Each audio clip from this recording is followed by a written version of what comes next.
জন্য level playing field তৈরি করতে হবে। হাসিনা সহ তার সমস্ত দেশের বিশ্বমান বিচার কার্যকর করতে হবে এবং জাতীয় পার্টি সহ আওয়ামী লীগের দেশের 14 দলকে নিষিদ্ধ ঘোষণা করতে হবে।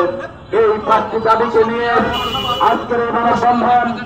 আপনারা ইতিমধ্যে জানেন বাংলাদেশের মানুষ 15-16 বছর একটা সুস্থ সুন্দর নির্বাচন দেখে যেতে পারলো না। এদেশের যারা তরুণ সমাজ, ছাত্র সমাজ, তাদের বয়স 18 থেকে 35 বছর, এই সমস্ত ভাই বোনেরা এ পর্যন্ত কোন নির্বাচনে একটি ভোট দিতে পারলেন না। আজকে এই অবস্থা তৈরি হয়েছে, একদলীয় শাসন কায়েম হয়েছে, মানুষের উপরে জুলুম করা হচ্ছে, গণতন্ত্র নষ্ট হয়ে গেছে। তার পিছনে একটি কারণ, সেটা হল গতানুগতিক নির্বাচন পদ্ধতি।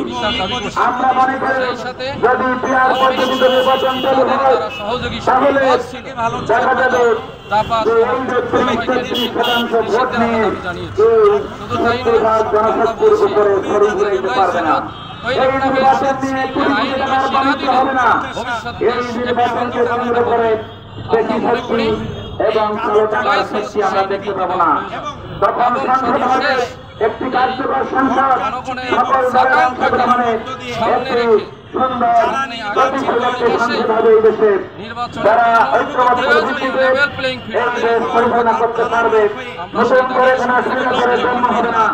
নতুন করে এই দেশে লুটপাট, সন্ত্রাসী, হত্যা, এরপরে দেশের টাকা বিদেশে পাচার এবং আইনের শাসনকে ধ্বংস করার সুযোগ আর কেউ পাবে না। তাই আমরা পিয়ার পদ্ধতিতে নির্বাচন দাবি করছি। সেই সাথে আমরা নির্বাচনের জন্য লেভেল প্লেইং ফিল্ড চাচ্ছি।